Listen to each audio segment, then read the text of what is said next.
Hello. All right, guys. So, as you can tell, this is on the fly. I don't have anything prepared, which is sometimes how they turn out best. But so I was reading somebody in the group, in the Virginians for Children's First group posted, let me see, what was it? Something about blue states are saying you can't opt your children out of gender, yada yada. Blue state school districts won't let students opt out of pride lessons. Okay, guys. First, the question is, do you believe that we live in a society where you're forced to send your children to compulsory government education, that you have no say in issues that are not academically based, that are controversial? Because lawsuits in Montgomery County, Maryland, you're doing it wrong. Everybody's doing it wrong. Like, I'm so frustrated. The reason I did legislation this past session, 5 delegates, 2 senators, education transparency. And for the liberals watching, this has been used, like parental bill of rights has been used as a weapon against, because only people who want curriculum transparency are the people that want school choice. So let me preface this. I don't want school choice. School choice is going to be horrific if it happens before we restore sanity. Okay? I know you guys have seen my Americans for Prosperity. Why do you think those people emerged funding people like Glenn Sturtevant $173,000 when he's already said he's going to go in and do what? Force the governor's conservative agenda. I was called an alt-right, Phil Kazmarek. Why? Because I have conservative values. Okay, that's now the norm. So where we are, and one of my dear friends and I got into it this morning, is that we are not going to politic our way out of this, especially after the primary. What we do, and this is anybody, you can send this to your people across the nation. Enforce the law on the books. 1. 2, and I'm going to tell you what they are. So go back 2 shows ago, we went over textbooks. Like and that's all instructional materials.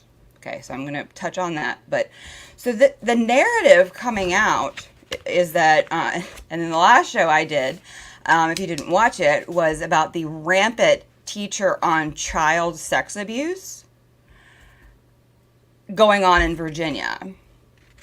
Because what they're saying is, this is the narrative, is that if you homeschool, you're abusers. Homeschooling is code for child abuse. Okay, you have to know these things. Things like parental rights are code for child abuse. And it's not just physical abuse, guys. This is coming down from the United Nations Child Rights. Look it up. All of this language you're hearing about, you're abusing your children by opting them out because you're not preparing them for this new world of inclusivity. And that's what, when the needle moved on Tuesday further to the left, and you'll also see that the needle moved on the left further to the left, is that the right almost literally no longer exists. And we're not going to fix that, guys, in the next election, 2 elections. So all we literally have at our disposal is, God forbid, the foundation of the United States of America, where we live.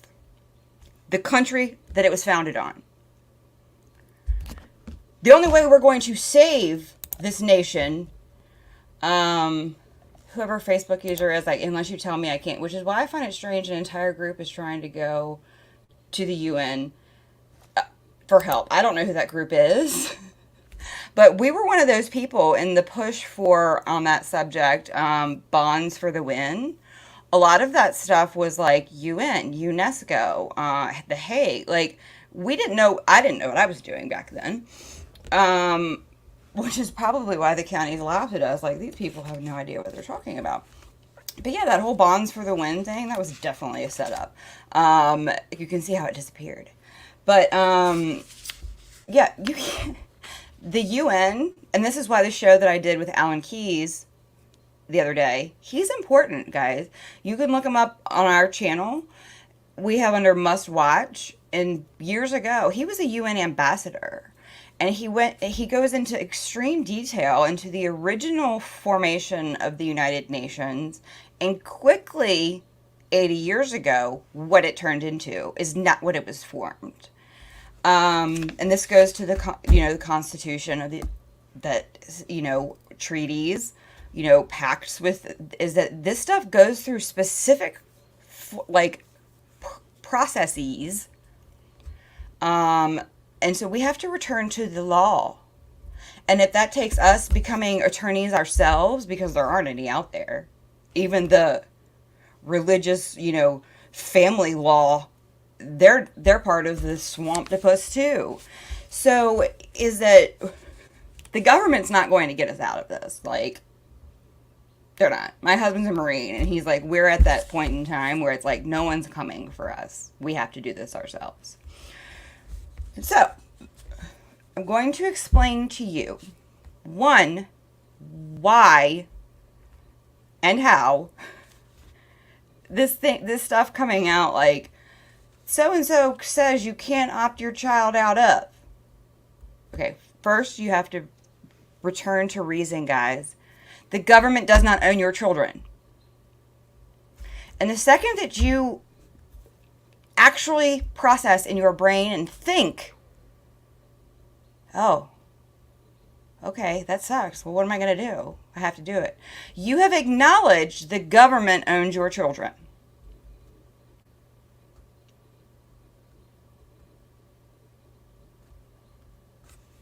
Somebody said, you can't pay people any amount of money to touch this agenda. You're right, because the people that are in education,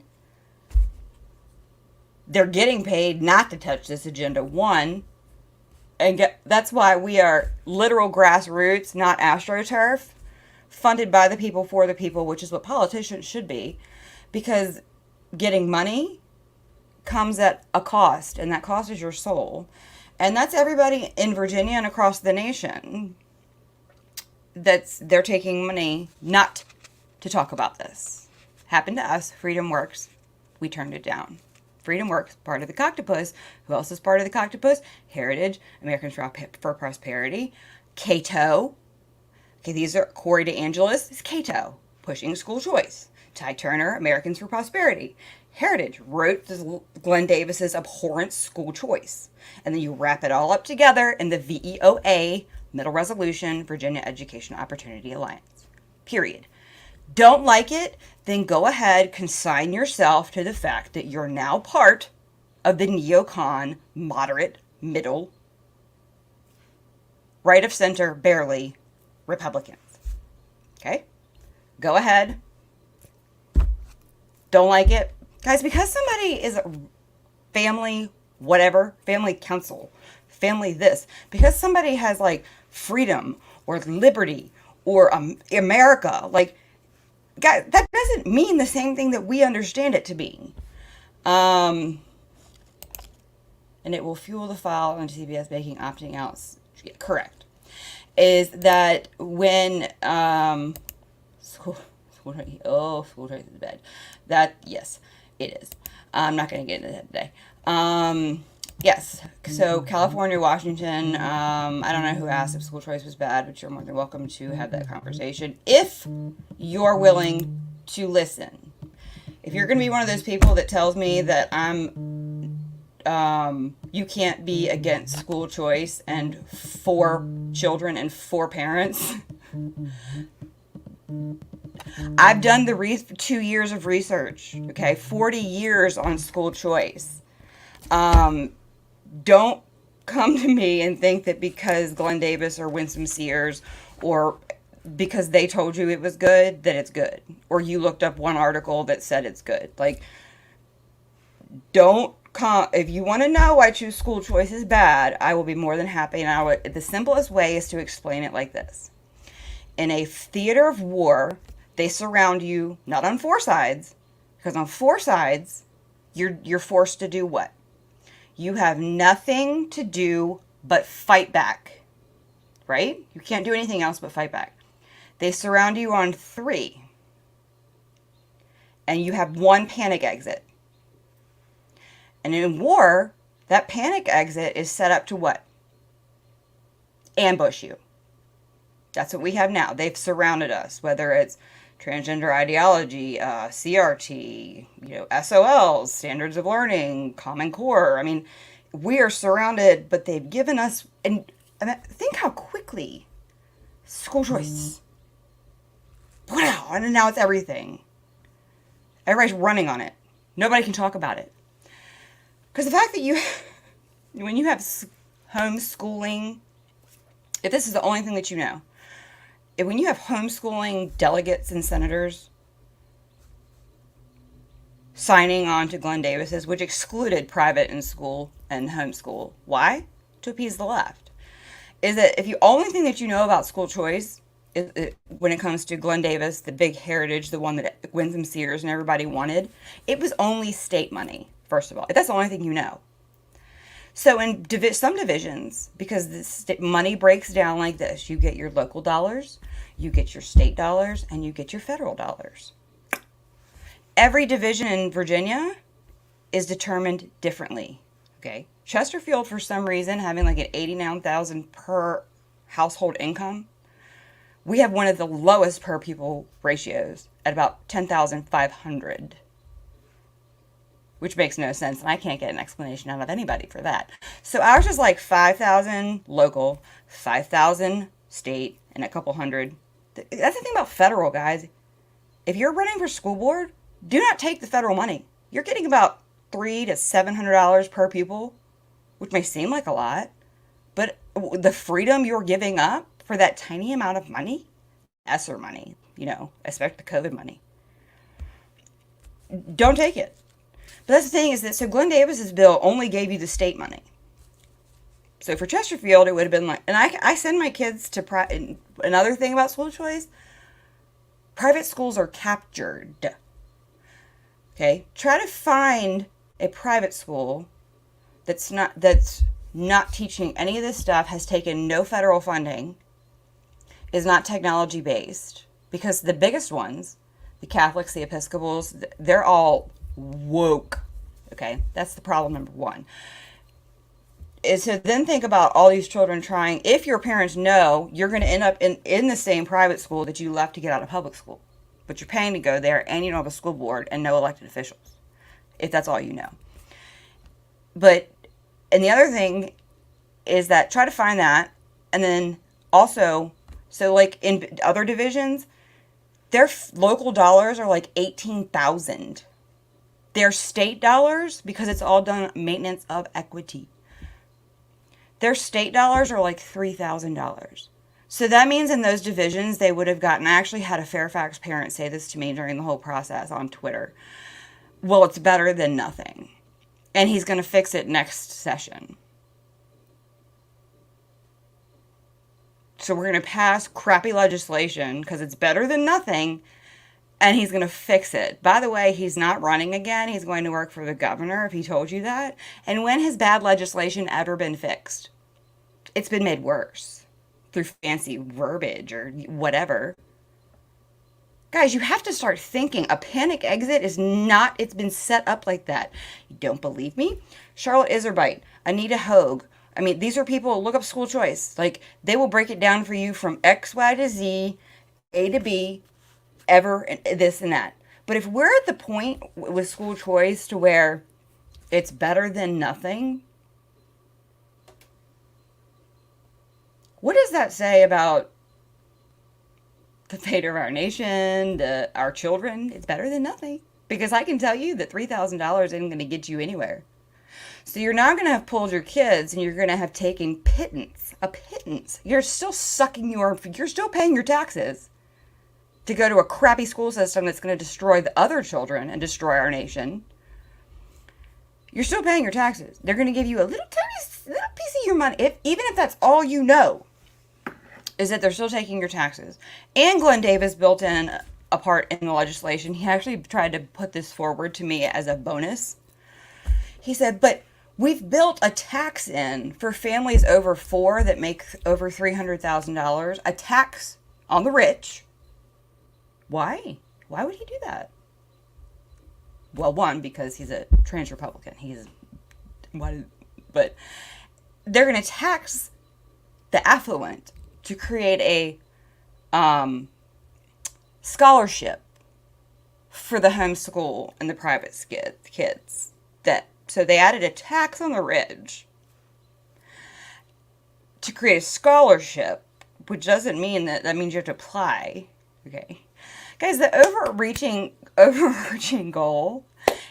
It's going, if you do the panic exit and you sign on to this, look at Oklahoma. They just had like religious charter schools. Okay, that's going to become the thing. Like Glenn Young is talking about lab schools. That's school choice. He's calling that school choice. They're charter schools, but John Dewey created them in 1896, and they're called lab rat schools. It's literally experimentation on children, so you know. And then he's targeting Mecklenburg County, Petersburg. What do these areas have in common? They are the most desperate, and they are the least likely to ask the questions. He's targeting who? The communities that need it the most. Targeting. That's why it's education welfare. Period. Okay, so I will get in more than happy to talk about school choice. But I wanted to talk to you. I wanted to show y'all this, and this is the only thing that I actually prepared. But it's really important that you understand when they come for your rights. In loco parentis is a legal term coming from common law. That's England, our foundation, guys. It is a legal term, literally meaning in place of parent. It was meant for disciplinary purposes way back when compulsory education started. You can probably find about, if you looked up in loco parentis law reviews, like a ton that talk about it was in loco parentis education. It was never meant ever, and nobody, and this is always the challenge, is the people running, is to remove it from the Virginia Code. Because they did it when Obama did it, but in Obama FERPA, it says in little bitty writing, nothing is to be construed in this that a state must, because they can't tell you that you have to hand over your autonomy to the national government. But they do it anyway. So you're either clueless, feckless, or corrupt. Remember that. And I'm not saying feckless because I'm not saying the other word. It's literally clueless, feckless, which mean you have no scruples or morals, you're doing it anyway, or you're straight up in it to win it, you're corrupt. That's the 3 categories that we have. And after Tuesday, we're probably down to 2. And it's not the first 2. Okay? So I just wanted to show you the reason why following the law now is so important for those people running for Senate and House who took my advice and stopped saying, don't California my Virginia, and they changed it to un-California my Virginia, because we are California. Problem is, California writes legislation, they don't hand it to the California Department of Education. They write legislation up front so people know what's coming in, and then they fight it. That's why everybody's like, oh, California's so bad, because they write legislation that's written. They don't backdoor everything through a Department of Education. That's the difference. There's nothing going on in California that's not going on here. Period. So I'm going to show you guys real quick this. This is from OAN. Got sent to me the other day. Let's see. All right. Here we go.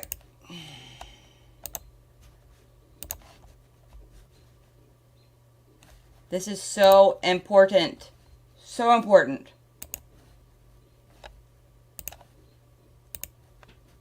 Where's my volume? Hold on. My volume's off. Oh. Sorry. Is now considering a bill that would send children as young as 12 years old to group homes without the parents' permission. This will affect every single parent in the state of California. I'll give you an example like this. Your 12-year-old has TikTok, your 12-year-old has a cell phone and social media, and you're not comfortable with the way that he or she is using that social media. You get in a huge fight, you take the phone away, you ground them for a week or two, and they go to school. Well, now the state has inserted these professional individuals, professional people on to public school campuses. And now your child is having a hard day. The teacher notices and recommends that they go get a counseling session. When they're at that session, they divulge, they share with this adult who they believe is a trusted adult who's taking care of them. And they share they had a total terrible blowout fight with you and your husband or your partner. They don't want to go home. They don't feel comfortable talking to you. And the professional person asks them if they want to go maybe cool off a couple of days and somewhere off campus and outside of the home. Is now considering a bill that would send Okay. Okay. So, counselors, we know that counseling children, if you don't know this, they're counseling your children without you knowing it. Yes, Facebook user said, "Oh my God."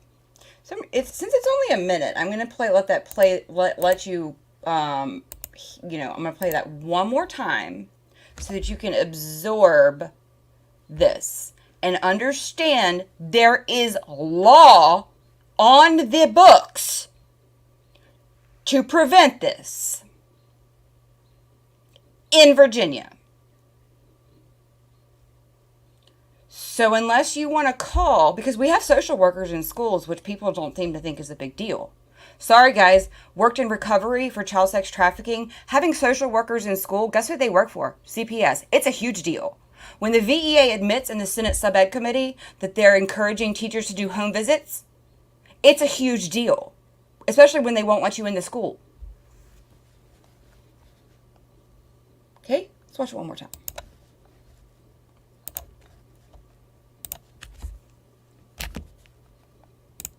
Without the parents' permission. This will affect every single parent in the state of California.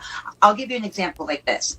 Your 12-year-old has TikTok, your 12-year-old has a cell phone and social media, and you're not comfortable with the way that he or she is using that social media. You get in a huge fight, you take the phone away, you ground them for a week or two, and they go to school. Well, now the state has inserted these professional individuals, professional people on to public school campuses. And now your child is having a hard day. The teacher notices and recommends that they go get a counseling session. When they're at that session, they divulge, they share with this adult who they believe is a trusted adult who's taking care of them. And they share they had a total terrible blowout fight with you and your husband or your partner.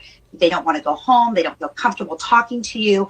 And the professional person asks them if they want to go maybe cool off a couple of days and somewhere off campus and outside of the home. Is now okay. I want you to absorb the gravity of this, especially when the suggestion is to send them to a home, which is going to be a group home. Guys, the chances of children once they're, and I know that there's people on here that watch the show that Jerome and I did, and the chances of your child coming out of that time off, which is the most insane thing I have ever heard, and that says a lot, of ever coming out of that without some sort of paperwork or CPS at your door is about none. And if you think that this is too insane, how did you think that it was too insane for comprehensive sexuality education to end up here? Considering that we don't have law for it. Right, they backdoored it through social emotional learning.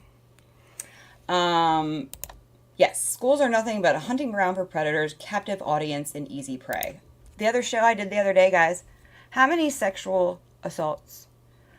How many teachers? How many bus drivers? How many cafeteria workers?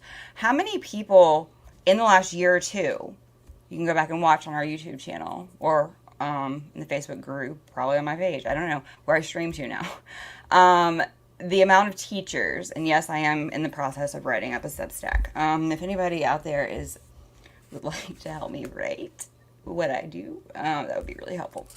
But I want to go over the law on this. And no, I don't have it pulled up. I probably could, but I'm just going to go over because, like I said, this wasn't planned. So somebody said, my friend's son told his therapist he didn't feel safe at home because he was made to do chores. Yeah. And that brings up, hold on, I had that real quick. That brings up another thing. So my, like, parents, I send them these surveys. Like, I show them these things that they, when my daughter was in public school last year at 11. And it's things like, I am generally well liked, I am well liked, I am disliked. First of all, asking an 11-year-old child that is evil.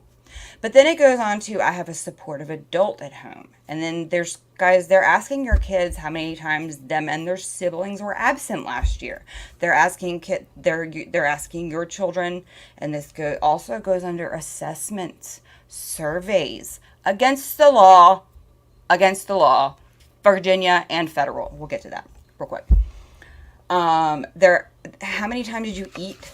How many times were you absent? Do you have a supportive adult at home? You don't? Okay. Well, the counselor, we're going to create you a supportive adult plan that doesn't include you. So like she said, my daughter, they're asking children. He was made to do chores and have things taken away for being in trouble. He told his therapist he didn't feel safe at home, and the therapist forced removal that day and never asked us another single question about it. 100%. Nailed it. So when they asked my daughter, when I spoke in Louisa's dashboard has, PK autistic. Would you like to see the counselor? Click. K12. Would you like to see a counselor? Well, click. And on up through the grades. Click. And so they'll say, well, it's our duty to protect children. Well, here's the biggest problem, guys, is that when you have taken the role in loco parentis, and you're also the mandated reporter, that's when we have the problem. When we don't know what's being done to our children, you're lying about the law to protect parents from this, and you're the mandated reporter. That's how big this has gotten. They want the right to be the parent, and it's like I put the best analogy I could think of yesterday. Would you give your keys to a stranger, let them drive your car, and when they brought it back to you totaled or wrecked, and they told you it's your fault the car's wrecked because you don't know how to drive? No, hell no. And that's your car. That's your car. That's not your child. If somebody brought a wrecked car, first of all, you'd never give your car keys to a stranger. Most of you don't even give your car to have its oil changed unless you know the mechanic inside and out. Think about it. Think about it. Think of your child as a car, and the mechanic that you love. If the mechanic sent your car back with a tinkering noise, what would you do? I'm not going to answer that. What would you do? Okay. So, one, this is going to be, it's backwards anyway, but I'll just read it. Guys, I've said this 100 times. Read Title 8 Education. The entire thing. But Chapter 620, Regulations, so this would be Title 8, Agency 20, Chapter 620. So it's 8 VAC 20-60 or -620-10. School Guidance and Counseling Services. Pursuant to the standards of quality, each school shall make reasonably available with available resources to all students the following guidance and counseling services. Academic guidance. We know they don't care about that because they've gone to 80% out of the office. They're now school counselors. So that's how much they care about academics. Which assists students and their parents to acquire knowledge of curricula choices available to students. And if you have to have knowledge of curricula choices, you have to know what? The curriculum, correct. To plan a program of studies. So guys, if you haven't been in, like, this is law. You need to write, this is the summer. This is our time that we act and we start bombarding them with the questions. If you're running for school board or know somebody that is, send them this video. Call me. I'm working with 7 divisions so that when they get elected, they can follow the law. Because the excuse of, we didn't know when we ran into, sorry, that excuse is over. I'm done. It's done with. Because there's actually a law that says you have to know the law, whether the VSBA gives it to you or not. Okay, so back to that. So they have to assist students and their parents, not or may, to arrange and interpret academic testing. Okay. So those SOLs, that's academic testing, to arrange it and interpret it. Okay, that means you need to see it. And to seek post-secondary academic opportunities. Notice that they've completely eliminated college. Okay, but anyway, career guidance, which helps students to acquire information and plan action about work, jobs, apprenticeships, and post-secondary education and career opportunities, okay? Okay, this is important because when your child all of a sudden decides that he doesn't want to go to college and he wants to be a whatever, okay, you haven't been involved in that process. That's what that tells you. I wasn't, because you know Virginia has a law that starting in middle school you have to take an exploratory that has career apprenticeship in it, required under Virginia law.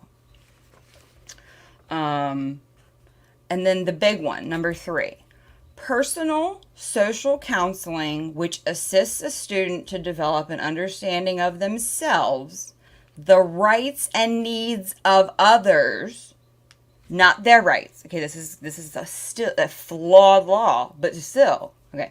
The wording is important. The rights and needs of others, how to resolve conflict, and to define individual goals reflecting their interests, abilities, and aptitudes. Okay, this is going to be important. Hold on. Such counseling may be provided either in, I wrote over it, small groups. Small groups is the thing. The counselors are not licensed to give classroom, much less teachers. They're not even licensed, but they'll tell you that they do it. That's another problem. In which generic issues of social development are addressed through structured individual or small group multi-session counseling, which focuses on specific concerns of the participant. Okay, that's what the law says they're allowed to do. Structured individual or small group multi-session counseling, which focuses on the specific concerns of the participant, like divorce, abuse, aggressive behavior, etc. That's in the law. Okay. This is B. No student shall be required to participate in any counseling program to which the parents object. Period. One-liner. There's no but, if, or else, period. No student shall be required to participate in any counseling program to which the student's parents object. Here's the problem. If you don't know what's going on, how do you object? Now you know what's going on. Now you ask your school board. So according to 8 VAC 20-620-10, School and Guidance and Counseling Services, how do I opt my child out of all of this stuff? since you've never told me about it. And if they try to come back with somebody, so I don't care. It's the law. It's right here. Oh, it's inconvenient for you because you got rid of textbooks? Don't care. It's the law. Oh, you're going to violate my law? Okay, well, I'm going to file on your bar license. I'm going to file an OCR complaint. I'm going to file a federal OCR complaint. Then I'm going to file an OIG hotline complaint. And I'm going to bring this is what I did here in Chesterfield. I had it all added back in last year. Whether parents pay attention. See, schools think that parents are going to pay attention to all this stuff. That if they offer the opt-out, that all of a sudden it's going to all crumble. I forced 65 schools to do it last year. Not enough people even cared about behavior screeners to even probably read it. And I'm going to do it again this year and make sure it comes down from the county, not the principal, so it has uniform wording about what it is, behavior screeners and social emotional learning. Because you can opt out of systemic embedded SEL. I did it. You just have to be forceful.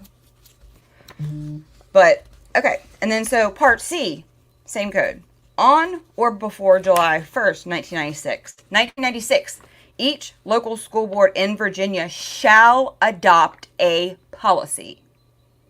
Not may, shall.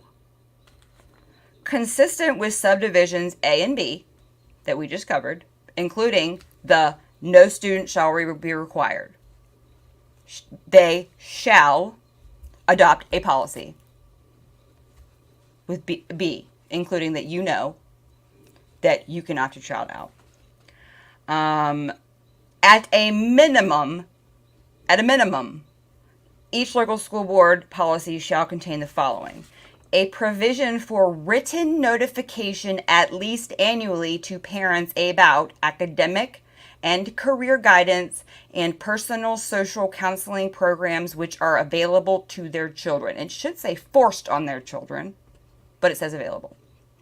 The notifications shall include the purpose, the general description of the programs. This would include, guys, restorative practices, PBIS, response to intervention, social emotional learning. That's all of this, guys, is counseling. They'll tell you under the triangle and the umbrella of VTSS, MTSS, Tier 1, all children receive mental health behavior counseling.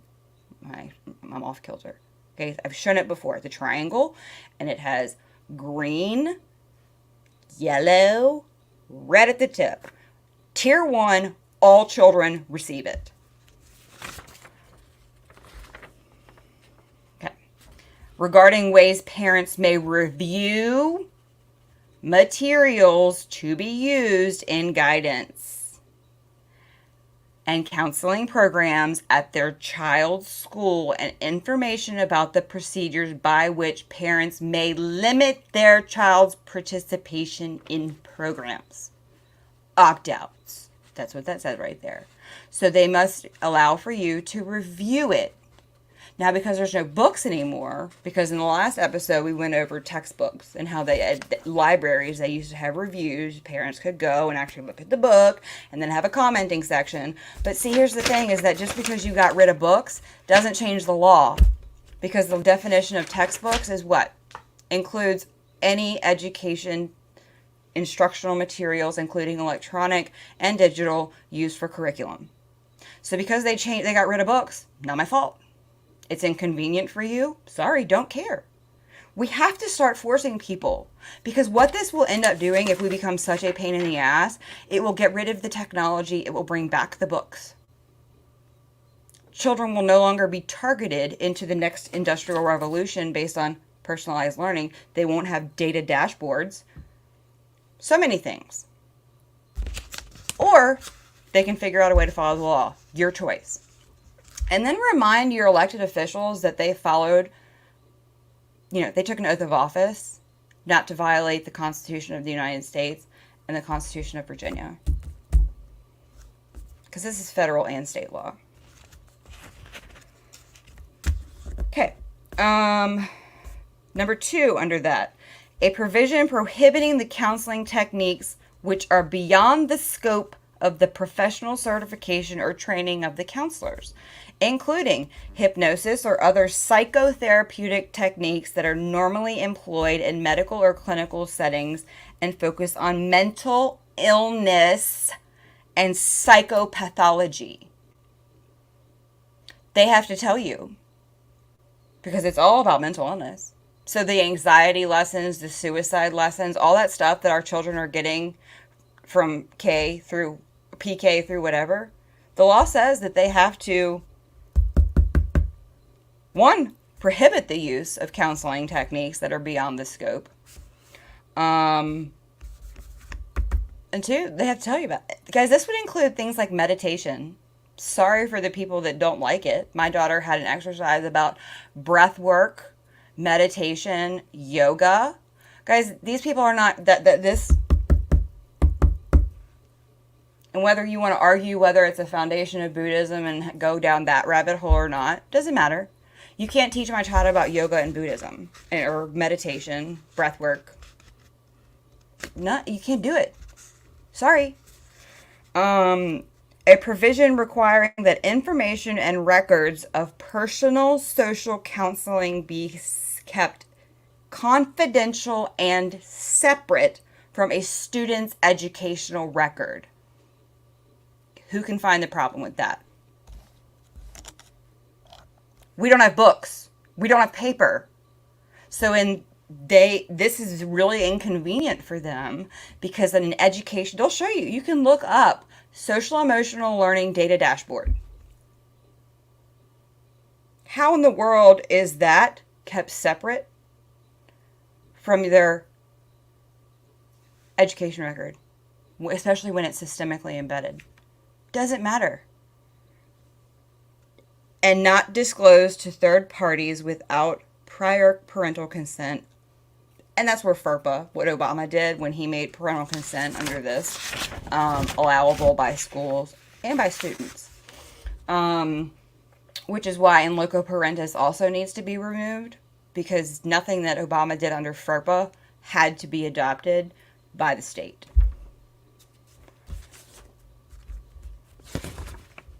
This is important, guys, for school boards. Okay, people have been talking about opt-out versus opt-in.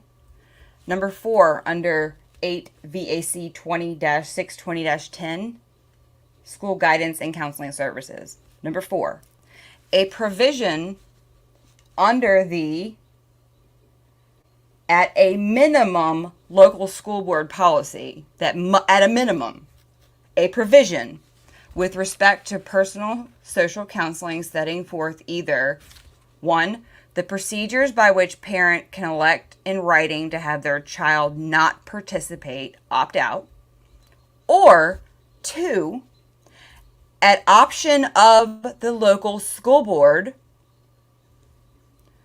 if the local school board determines that affirmative parental consent is required to participate in such counseling, which it is, under the Protection of People Rights Amendment, which is federal, you can do an opt-in. Opt-in is different, because opt-in would mean they would have to, you have to first know to opt out. That's the problem with opting out. But challenge them and say, I'm going to challenge you. Offer the full opt-out. So I've shown it before. Fairfax actually does it because they're such a dumpster fire, that Jim Siegel, who now works for Future Privacy Forum, was their technology data person for 20 years. He actually believed that data was good, and that, but it needed to be done with transparency, as did our Secretary of Education when under data quality campaign. But we haven't heard anything about that since she's been here. And the procedure is that they have a full packet, including PPRA, FERPA, all that. So if you go to our website, you see my name right there, vafcf.org. Go to the bottom. There's an entire data privacy manual that has everything, directory information that that the school needs to be notified. I'm not going to get into data today. They should be notifying you of. your son all of a sudden comes home, doesn't want to go to college because the military has been targeting him in school, you can opt him out of that. Guys, there's so much stuff. They also have to tell you who's collecting your child's data, which would be all that web apps. And that if they're under 13 because of COPA, you can opt them out of all that. I'm not going to get into day-to-day. Saying go to the website and look. But this is what we've been talking about for a year and a half. And I hope the video explains to you why, finally, you have to care. You have to. So school boards can do the opt-in procedures by which such affirmative consent may be given and withdrawn. And then I'm going, so this will be part 1 or part 2, subsection 1. I'll write it like legislation because I got to take my kids to go do something. Another important one to know real quick would be Code of Virginia, Title 22.1 Education, Chapter 7, General Powers and Duties of School Boards. Now, if you open just that generals, you're going to find a whole big, like 30 pages, okay? You're going to want to go to the one, policies regarding certain activities. And yes, this is what I have to do to get to understand. I read all of this. This would be subsection 22.1/79.3. But look up General Powers and Duties of School Boards, Virginia Code, policies regarding certain activities. Boop, it'll pop up. Okay. So, B, under this. Local school boards shall develop and implement policies to prohibit the administration of questionnaires and surveys to public school students during the regular school day or at sponsored events without written informed, this is not in loco parentis, written informed parental consent for the student's participation when participation in such questionnaire or survey may subsequently result in the sale for commercial purposes of personal information regarding the individual student. And anyone who still is questioning, and school boards are saying, well, we're not selling it, you can pull up the PBIS VPM student data watchdog that our Powhatan mom, Amanda, had got. 96% of web apps are monetizing our children's data. Show your school board that. I have the full report too. It's not your job to prove to them when an enormous government watchdog agency has reported that 96%, because all schools are using probably at 90% of the same ones, are monetizing our children's data, then show them that and say the proof is not on me to prove they're not doing it. The proof is on you to prove you're not doing it. Because Chesterfield County last summer got an audit and was violating like 10 or 12 different data protection, like including IDEA, civil rights. I mean, back in 2015, Stephen Staples got the OIG dinged the VDOE because none of our kids' data was locked down back then. I have that report too. So in any case in which a questionnaire or survey, guys, this is what's important. When they got rid of books, surveys used to be the one time or 2 times, once every 2 years youth survey, or the suicide survey, or the climate survey. So when you get notified of that thing 30 days prior, it makes parents comfortable thinking, oh, I got my notification. No. Now, where do I have it here? I do. Okay, this is just a little packet I put together for myself on assessments and surveys. Assessment is a systemic basis for making inferences about the learning. This would be the westminster.edu definition. It is the process of defining, selecting, designing, collecting, analyzing, and interpreting and using information to increase students' learning and development. With a computer, that's literally everything. under the Cambridge definition, an examination of opinions, behavior made by asking people questions. Assessment is the systemic collection, review, and use of information about educational programs undertaken for the purpose of improving student learning and development. Then you've got formative assessments. Okay? Monitor student learning to provide ongoing feedback. Have you heard this language before? Personalized learning, differentiated learning, continuous, data-driven instruction. That's this. How is it data-driven if they're not constantly doing formative assessments? Examples of a formative assessment, which would fall under PPRA and this law that they have to notify you of 30 days prior, is really inconvenient when they can't notify you 30 days prior of every single thing they're doing to your children. Sorry, fix it. Not my problem. So examples would be draw a concept map in class to represent their understanding. Submit a 1 or 2 sentence identifying the main point of a lecture. Keep in mind, all of this is done in a computer, collecting data to analyze their understanding. Turn in a research proposal. Personalized learning, listen up, requires a comprehensive assessment system that is aligned with the district's vision for teaching and learning. The system should include formative, interim, summative assessments, instant feedback from embedded assessments, including but not limited to portfolio, capstone projects, performance-based assessments, curriculum embedded assessments, should be used to monitor student progress and adjust day-to-day learning activities. This is from PowerSchool. Performance Matters. I know a lot of divisions use PowerSchool. A comprehensive student assessment software built to save teachers time. Whole child instruction. But that's so when you go in and argue this point, you need to know personalized learning requires assessments, analysis under the law that says that you have to notify me of.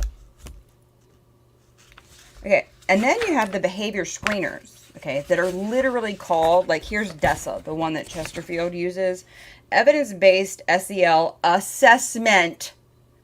So they'll know. So next year they do it every month in Chesterfield, K through 8, and this is other divisions too. Panorama, okay, what Illuminate, Sabers, BASC. I mean, is that the behavior screeners they're doing? So Chesterfield County last year notified parents once. No. If you're doing it once a month, K through 8, and children are self-reporting once a month, 9th through 12, that means that you have to notify me 30 days prior every single month before you do it. Okay? So that's, and then you've got formative assessment, monitors student learning, takes place during learning.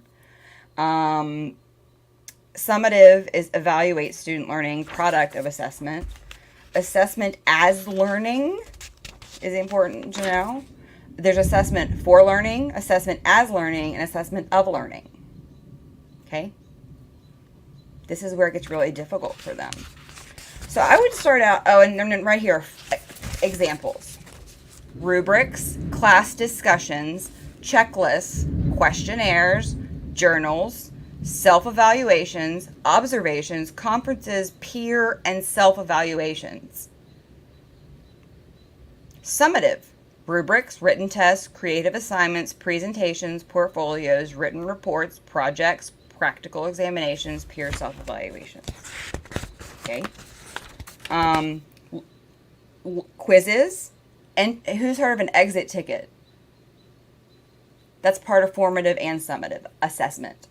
A quiz, a universal benchmark screening, let's see, a chapter exam, and let's see, program monitoring, interim assessments, state assessments. So those are all things that under the law, they have to notify you of. And would I go to that point at this point? No. I would focus on the counseling. I would focus on the screeners.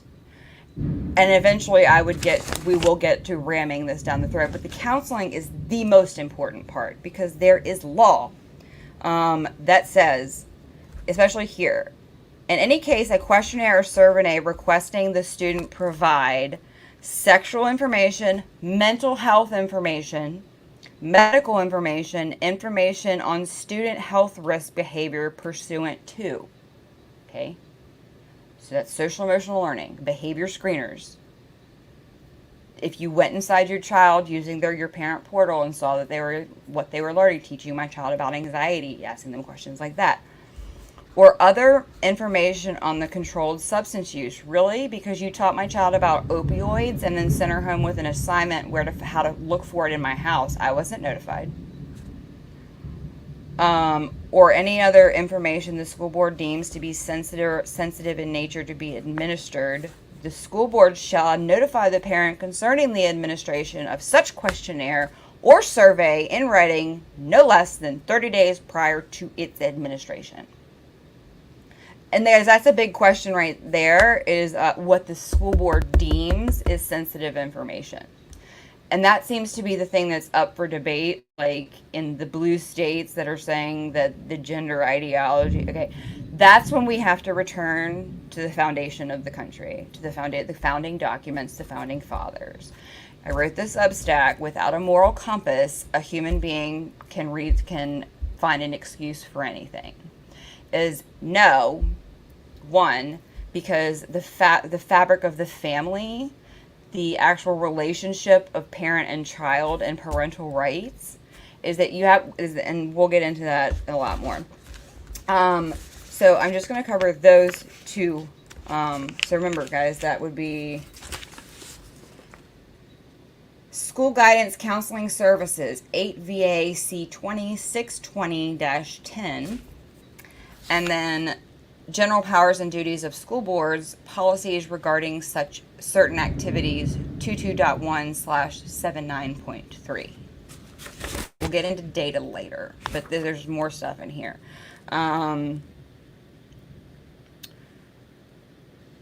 this includes, guys, do I have it on me? Let me see. I think I do. This is really important because I had, when I found out about PPRA, which I've gone over before, but I'll do it again in the next one. I didn't know about the Virginia Code inclusion of it, and so I said I want to see my child's curriculum. It's in the Protection of People Rights Amendment. I was told to FOIA it by Wendell Roberts, our school board attorney. And I said, you do the FOIAs, which is screwed up. You want me to pay you $86 an hour to FOIA something that you're going to redact, scope and sequence, which means they're going to send you a sheet of paper with like 86 screenshots of videos you can't actually watch. No, sir. I'm going to file against your bar. I'm going to file multiple OCR because it is a civil rights complaint. And I'm going to bring hellfire and damnation down on you. Voila. In the parent manual this past year, it might have been little, but it said, you may request with your child's counselor to come in and view their curriculum. They want to deter you because they'll probably have her sitting there like this. Let her, him, it, she, them, ze, we sit there like that and stare at you all day as you go through their computer and look at your child's entire curriculum, because that is your job as a parent. That is your job as a parent. Because if you had a book, you would probably be doing the same thing, because it's on a computer and it's a little bit more inconvenient. Unless you want your child committing suicide because you didn't opt them out under the law of what they should not be being taught and force curriculum transparency. Or your child overdoses, like 12. I've had so many parents contact me in Chesterfield over that assignment. Oh yeah, my child got that. You didn't think anything was wrong with, you knew about it. You didn't sound an alarm that your 11-year-old was being told names of opiates with images how to use them, and then sent home with a homework assignment, what's in your house. You knew about that. Oh, my child got that. I'm just going to comment there. But just to clarify, where is it? Oh, so under 8 VAC 20-720-160, it's called instructional materials. Local school boards shall be responsible for the selection and utilization of instructional materials. Guess what, school boards? It's up to you. That includes your curriculum development once you're handed the standards. You can develop a curriculum, or you can be lazy and just hand them teachers about 80 to 100 pieces of ed tech software and have the Wild Wild West in your division. It's up to you. Do the work, or don't do the work and destroy a generation of children. But really important, the important part is, under that subsection, this is where the Protection of Pupil Rights Amendment comes in, okay, which is 20 USC 1232H, and it's implementing regulation 34 CFR Part 9. Or you can just type in the Protection of Pupil Rights Amendment. I have tons of research on it.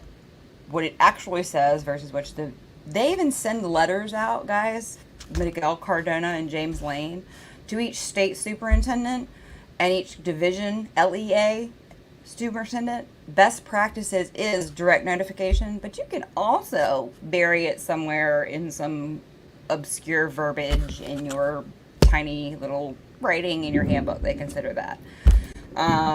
So don't think that your superintendents or our state super don't know. They get notified by FedEd. So local school boards shall adopt policy, and this is dated 2020. Local school boards shall adopt policies and criteria for the selection of instructional materials that include, at a minimum, the rights of parents to inspect upon request any instructional materials used as part of the educational curriculum for students, and the procedure for granting a request by a parent for such access in accordance with the Protection of Pupil Rights Amendment. Now that is not all but the fact that they cited it here. When they cite federal law in state law, it means it goes along with it. They just didn't list it. Okay? So you have the right to review instruction, and it's also the protection they left out, and teacher planning. Do I have it right here? I do. A copy. It actually says all instructional materials, including teacher manuals, films, tapes, or other supplementary material which will be used in connection with any survey analysis, curriculum evaluation as part of any applicable program, shall be available for inspection by parents and guardians. So Virginia says this, but they actually cited PPRA, so sorry, you gotta have both of them. The basis in which a person may seek reconsideration for local school board's selection of instructional materials, including but not limited to materials that might be considered sensitive or controversial, and the procedures for doing so.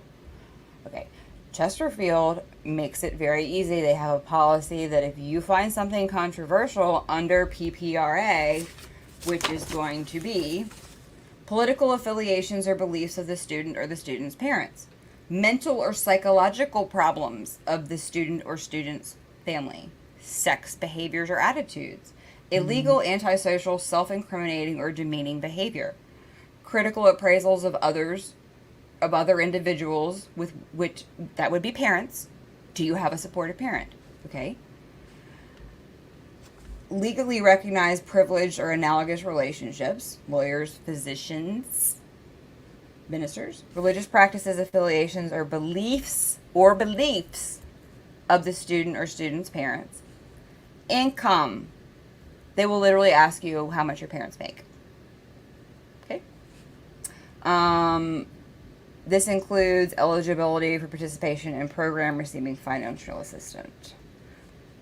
Okay, guys, and then it goes in, there's actually, like, you can actually, and I'll go over that later. But yeah, that's what PPRA is. And so when we talk about this, that this school board has to seek give you reconsideration. So when they tell you can't opt out of gender ideology, blue states, Maryland, whoever, is that if your state, which I'm sure it does, has something in here regarding a provision regarding PPRA, you got to know PPRA. Okay, so your school board may not have an appropriate way for for you to challenge controversial material because that you don't know and they might not know about it. The Virginia Code cites the Protection of People's Rights Amendment. So any of the political affiliations or beliefs of the student or parent, sorry you don't like it and it offends you that you can't brainwash or indoctrinate my child, but there's federal law right here that you have to offer me. My child doesn't have to take it. They don't own your children, and this is why. It's not an opinion. And until we return to this, what's going to happen? And guys, at the end of the day, I can't promise you that even if you get them to offer that it's going to be done. Okay?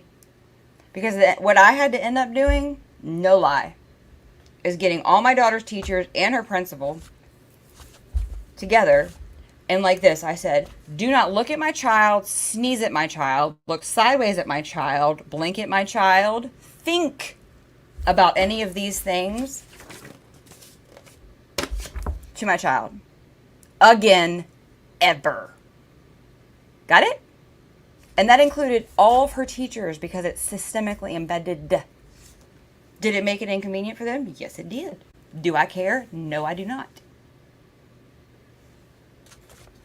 So, and then to finish off that chapter, pursuant to 22.1, your school board must have 22.1-253.13:7 of the Code of Virginia, clear procedures for handling challenged controversial materials. Okay? So just so you know, you can see the curriculum. You can opt them out. You can challenge them. You can opt them out of counseling. You can do all of that. You're the parent. They don't own your children.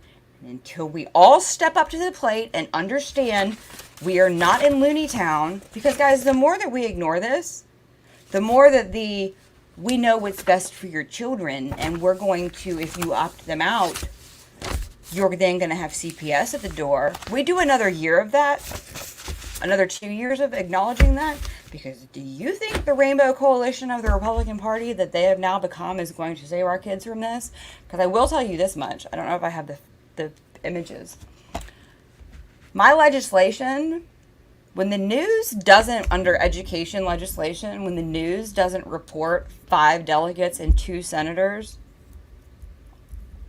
and then when the RPV, the morning that session opens and they have their big breakfast, and Winsome Sears hands out all these packets of education legislation, when the only one included was John McGuire's one part about whatever, Ransone, Avoli, or however you say it, Freitas, Reeves, Chase, all of them, not just Chase, okay, let's just be clear about this. It was all of them. When the Republican Party leaves out every piece of legislation written on and it's already codified, and the news does, you know you're on the target. And when you're on the target, you need to stay on the target until they acknowledge the target, because that's exactly where they don't want you to be. And next time we come on, I will have the images that were sent to me of all the pages of education legislation that excluded mine. Do you know the only people that included my legislation was that crazy Looney Tune people of the secular humanists that are pushing comprehensive Alfred Kinsey's Sex Ed for All? They're the only people, their website actually included it, because they're like, how dare they want to see what children are learning. Guys, in session in the Senate Sub-Ed Committee, oh, here's another thing. Please write Bryce Reeves, because the agreement in the Senate Sub-Ed Committee, please write Senator Siobhan Dunavant. Please write, is it Peake? Yes, because McPike is the other side. Peake. please write him. You can write Mamie Locke or whoever, the Janet in Richmond, because they were the ones in the Senate Sub-Ed Committee, but especially, and Ghazala Hashmi, because the agreement was that they would send a letter to the Board and Department of Education to do an audit of every school board to make sure they were all following the law. So now that Bryce Reeves' primary is over, as it has been, please send him a polite email and ask him if he has forced the Senate Sub-Ed Committee to send the letter to the Department and the Board of Education. And if one of my wonderful people on here would like to pull up those emails for me and post them, that would be wonderful. And write them and say, I will post the video and the date and everything else, and say, here's the legislation. You can look up Bryce Reeves, Transparency in Education. I don't have it at the top of my head, or Amanda Chase. But I would use Bryce Reeves, considering that, as ridiculous as it is, the situation, because he backed down immediately, whereas Amanda and myself did not. We tried to fight it, because we took two different fronts on the issue. So Bryce Reeves, because, he's a great pander to both sides. Right, Senator Reeves, would you please tell me when you're going to have the Senate Sub-Ed Committee? Because I was told to wait until after session. But then after session, after everything he knew, he voted for more mental health curriculum. And it quickly came, having the same information Senator Chase did, he voted for more mental health curriculum, knowing exactly what she did. And at that point, I could no longer be polite or nice or play nice with him. So if this gets sent to him or whoever, is that I'm not going away. People that are telling me that, oh, we have to play nice if we want to get, no, we don't. We're past that point, guys. We are past the point of appeasing people. Let's play nice with the Republicans who are failing our children so that we can get legislation in. No, we're past that point. We don't need any more legislation. We're not going to win the book thing by legislation, guys, if you haven't figured that out yet. Because what I'm doing nationally, the exemptions that allow the books, guys, that was in the 70s. 42 states did it. Why? Because of Alfred Kinsey. That's how we fight that. We go at it together and fight the fact that 42 states adopted it from a child rapist.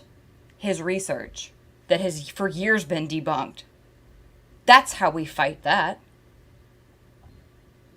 So they're not coming for us, guys. We have to do this together. We have to educate school board members. We have to tell them, so sorry about your luck. If you want to run for school board in my division, you're going to acknowledge the law. Period. You take an oath of office, guess what? This is what comes to it. Because, guys, again, panic exit is not the answer. This is the answer. And letting the left know that we're not back in the swamp groups, those of us that are actual grassroots. We don't want curriculum transparency because they use the excuse that the only reason we want it is to expose so that we can force school choice. Is to preface it when you're talking, we don't want transparency because we want school choice.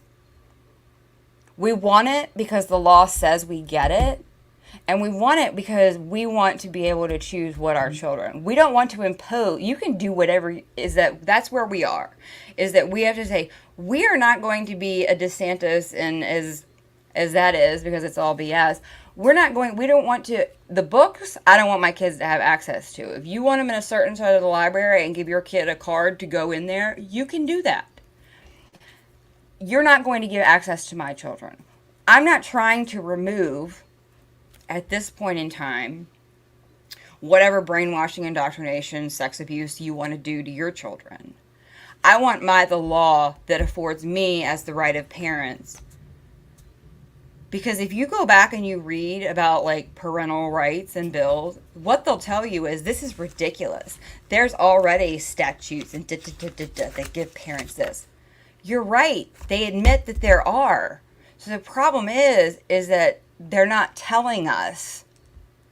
And that's why we want transparency. So don't act like you're telling us and we're making it a big issue. They're not telling us, which is why we want it. It's not like they're telling us and we want more, because we don't want a parent bill of rights, I promise you that much. We just want to follow the law that exists. And in closing, I'm going to show you the video again. Considering a bill that would send children as young as 12 years old to group homes without the parents' permission. This will affect every single parent in the state of California. I'll give you an example like this. Your 12-year-old has TikTok, your 12-year-old has a cell phone and social media, and you're not comfortable with the way that he or she is using that social media. You get in a huge fight, you take the phone away, you ground them for a week or two, and they go to school. Well, now the state has inserted these professional individuals, professional people on to public school campuses. And now your child is having a hard day. The teacher notices and recommends that they go get a counseling session. When they're at that session, they divulge, they share with this adult who they believe is a trusted adult who's taking care of them. And they share they had a total terrible blowout fight with that you and your husband or your partner. They don't want to go home. They don't feel comfortable talking to you. And the professional person asks them if they want to go maybe cool off a couple of days and somewhere off campus and outside of the home. Virginia is now considering a bill that would send children.